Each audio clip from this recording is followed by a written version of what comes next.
নমস্কার নমস্কার বন্ধুরা, আমি দেবরাজ। আমি অঙ্কিতা।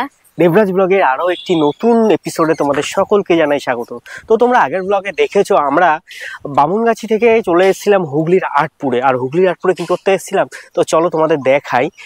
আমরা এখন আছি, দেখতে পাচ্ছ আটপুর যে রাধা গোবিন্দ মন্দির যেটা আছে, রাধা গোবিন্দ জিউ মন্দির যেটা আছে, সেই মন্দিরটার যে গ্রাউন্ডটা আছে গ্রাউন্ডটার ভেতরে। আর গ্রাউন্ডটার ভেতরে ঢুকেই তোমাদের যদি দেখাই, তোমরা দেখতে পাচ্ছ প্রথমে রয়েছে হচ্ছে রাসমঞ্চ।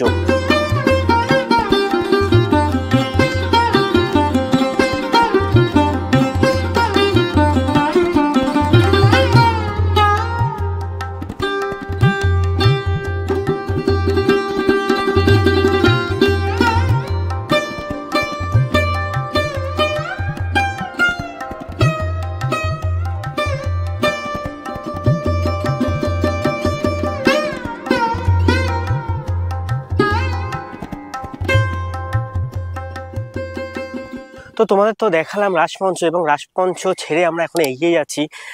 দেখতে পাচ্ছ রাসমঞ্চ ক্রস করে বেশ কিছুটা এগিয়ে গেলে তোমার বাঁদিকে রয়েছে হচ্ছে ডান দিকে রয়েছে হচ্ছে শিব মন্দির। তো চলো তোমাদের শিব মন্দিরটা ঘুরে দেখিয়ে দিই।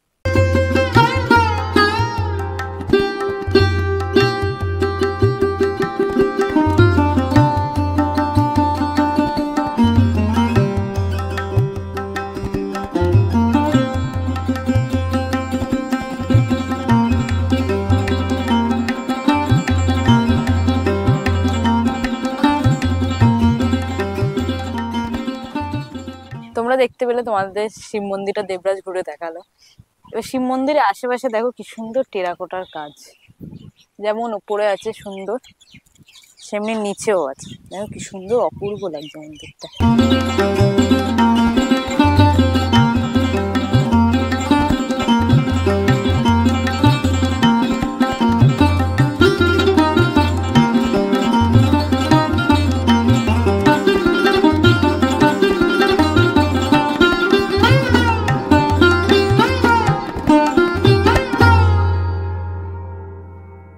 তো বন্ধুরা, তোমাদের তো শিব মন্দিরটা দেখালাম। শিব মন্দিরটা দেখাতে গিয়ে হঠাৎ করে আমার চোখ পড়লো, দেখতে পাচ্ছ এই আমার সামনের একটা দেয়ালে রয়েছে হচ্ছে এই মন্দিরের বা রাধা গোবিন্দ যে দেবদত্ত স্টেট আছে, স্টেটের বিভিন্ন ডিটেলস। যেমন দেখতে পাচ্ছ শ্রী শ্রী রাধা গোবিন্দ জিউ মন্দির আছে, এখানে আছে চণ্ডী মণ্ডপ, দালান, দোলমঞ্চ, শিব মন্দির, টোটাল 5খানা মন্দির এখানে আছে।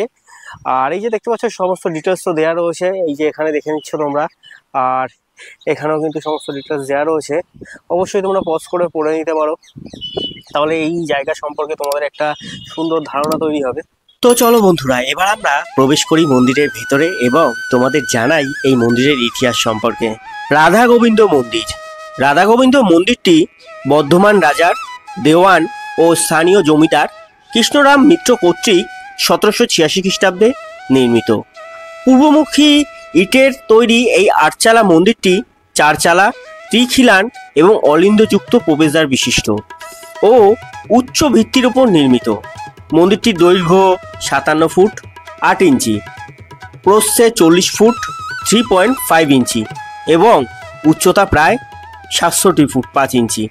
মন্দিরের প্রবেশপথের থামে ও দেওয়ালে পোড়ামাটির ফলকে সজ্জিত রয়েছে বিভিন্ন ধরনের দৃশ্যাবলী, যেমন কৃষ্ণলীলা, ভীমের স্মরণসজ্জা, রাসলীলা, রাম রাবণের যুদ্ধ, দেবকালী, দুর্গা, পুতনা, রাক্ষসীবধ, পর্তুগিজ জাহাজের দৃশ্য ও অন্যান্য সামাজিক দৃশ্য প্রভৃতি। মন্দিরের ভেতরের দেওয়ালে ও ছাদে পোড়ামাটির অলঙ্করণ সজ্জা রয়েছে, পুষ্প, জ্যামিতিক ও বহুবিধি নকশা।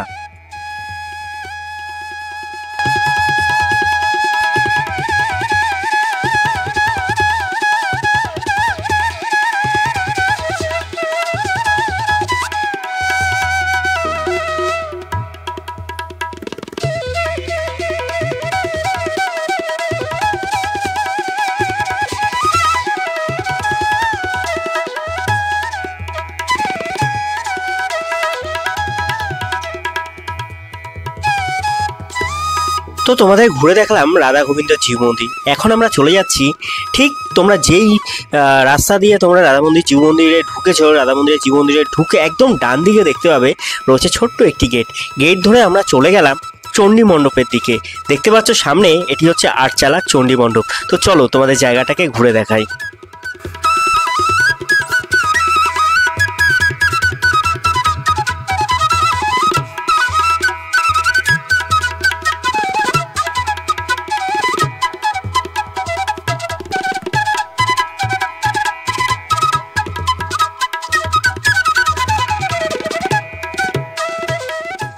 তো বন্ধুরা তোমাদের ঘুরে দেখালাম আটপুর। দেখতে পাচ্ছ রয়েছে হচ্ছে রাধা গোবিন্দ জিউ মন্দির। রাধা গোবিন্দ জিউ মন্দির ঘুরে দেখিয়ে এখন আমরা যাচ্ছি হচ্ছে আটপুর যে সিদ্ধেশ্বরী মায়ের মন্দির আছে, সিদ্ধেশ্বরী মায়ের মন্দিরে। তো চলো তোমাদের সাথে দেখা হচ্ছে সিদ্ধেশ্বরী মায়ের মন্দিরে গিয়ে। আর তোমাদের বলে রাখি সিদ্ধেশ্বরী মায়ের মন্দির আটপুর যে রাধাকৃষ্ণ বা রাধা গোবিন্দ জিউ মন্দির আছে, রাধা গোবিন্দ জিউ মন্দির থেকে কিন্তু মাত্র 5 মিনিটের রাস্তা, 1.2 কিলোমিটার সামথিং। আর আরেকটা জিনিস এখানে দেখতে পাচ্ছ যে গ্রাউন্ড আছে, গ্রাউন্ডের মধ্যে কিন্তু রয়েছে হচ্ছে একটা শিব মন্দির। এই যে দেখতে পাচ্ছ একটা শিব মন্দির, আর বাকি যে 4টে শিব মন্দির আছে, 4টে শিব মন্দির কিন্তু গ্রাউন্ডের বাইরে। তোমাদের যদি দেখাই, দেখতে পাচ্ছ এই যে হচ্ছে গ্রাউন্ডের গেট। এই যে একটা গেট, এটা হচ্ছে একটা গেট। আর ওটা হচ্ছে সিংহদ্বার, যেটাকে বলা হয় ওটা হচ্ছে সিংহদ্বার। আর এই যে গেটটা আছে, এই যে আমি যে এখন যে গেটটা দেখাচ্ছি, এই গেটটা দিয়ে বেরিয়ে দেখতে পাচ্ছ এখানে রয়েছে 2টো শিব মন্দির। এই একটা আর আরেকটু এগিয়ে যদি যাও, আরেকটু এগিয়ে গেলে দেখতে পাবে পুকুর ঘাটে রয়েছে আরো 2টো শিব মন্দির। তো চলো তোমাদের দেখিয়েই দিই। এই যে রাস্তা ক্রস করে দেখতে পাচ্ছ পুকুর ঘাট, পুকুর ঘাটে কিন্তু দেখতে পাচ্ছ ওই একটা শিব মন্দির, আর এই যে এখানে একটা শিব মন্দির, এটা হচ্ছে জলেশ্বর, ওটা হচ্ছে ফুলেশ্বর শিব মন্দির। তো চলো এবার আমরা আস্তে আস্তে এগিয়ে যাই আমাদের দ্বিতীয় গন্তব্যের উদ্দেশ্যে। ঘড়ির কাঁটা বলছে এখন সময় 11:00, আর আমরা এখন এসে পৌঁছে গেছি। তোমরা দেখতে পাচ্ছ আমার পেছনে আছে আটপুর সিদ্ধেশ্বরী মায়ের মন্দির, আর আমরা এখানে যে জায়গাটায় দাঁড়িয়ে আছি এটি হচ্ছে সিদ্ধেশ্বরী মায়ের স্নানের ঘাট। আর এই স্নানের ঘাট থেকে মন্দির বরাবর এগোলে ডান দিকে রয়েছে একটি হনুমান মন্দির এবং বাচ্চাদের খেলার জন্য রয়েছে ছোট্ট একটি পার্ক।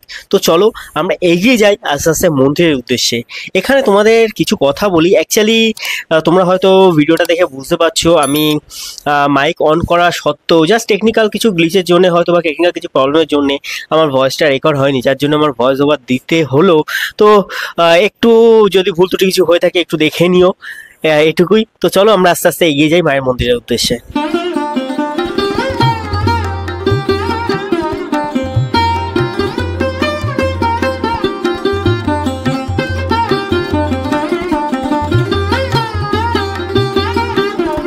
ফাইনালি বন্ধুরা অবশেষে আমরা প্রবেশ করলাম আটপুর সিদ্ধেশ্বরী মায়ের মন্দিরে। আর এই যে সামনে যে তোমার বিল্ডিংটা দেখতে পাচ্ছ বা জায়গাটা দেখতে পাচ্ছ, এটি কিন্তু আটপুর সিদ্ধেশ্বরী মায়ের যে তোমার রাজমঞ্চটা আছে, রাজমঞ্চ। আর এই যে দেখতে পাচ্ছ এটি হচ্ছে তোমার ঝাপ মঞ্চ। জানি না এটা কি পারপাসে তৈরি, আমার যত সম্ভব মনে হয় এটি হচ্ছে তোমার চড়ক পুজোর জন্য তৈরি হয়েছে। আর দেখতে পাচ্ছ এই সামনে রয়েছে হচ্ছে নবনির্মিত যে শিব মন্দিরটি, এই যে শিব মন্দিরটি এটির উদ্বোধন কিন্তু অক্ষয় তৃতীয়াতে। তো তোমরা যারা আসতে চাও অবশ্যই চলে আসতে পারো। অবশ্য ভিডিওটা আপলোড করতে করতে হয়তো একটু লেট হয়ে যাবে, হয়তো অক্ষয় তৃতীয়ার পরে আপলোড হবে। যাই হোক না কেন, সবাই পারলে একবার এসে ঘুরে যেও, খুব সুন্দর মনোরম পরিবেশ।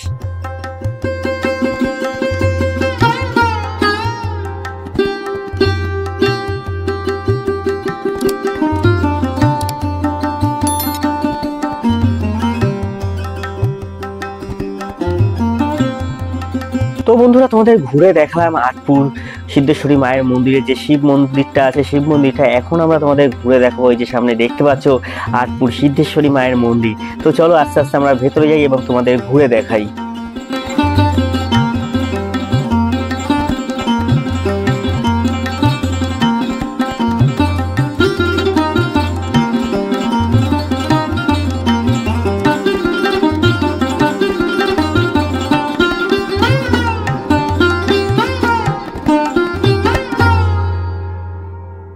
তো বন্ধুরা তোমাদের আজকে ঘুরে দেখালাম আটপুর রাধা গোবিন্দ মন্দির এবং আটপুর সিদ্ধেশ্বরী মায়ের মন্দির। তো আজকের ব্লগটা কেমন লাগলো? ভালো লাগলে অবশ্যই লাইক, কমেন্ট, শেয়ার এবং সাবস্ক্রাইব করে পাশে থেকেও।